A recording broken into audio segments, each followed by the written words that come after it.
Welcome to the heart of Eternity ecosystem. Generator. This section forms the vital part of the Eternity ecosystem.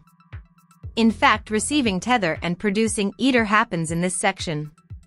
Let's see how it works. In this way, by entering Tether into it, and based on its own computational model, it produces ETER and pay it to user. In case of creating a request to sell ETER, after deducting the fee, all the tokens are burned and the amount of the fee is transferred to the Tether pool again and pays the equivalent of the instantaneous price of Tether currency to the user.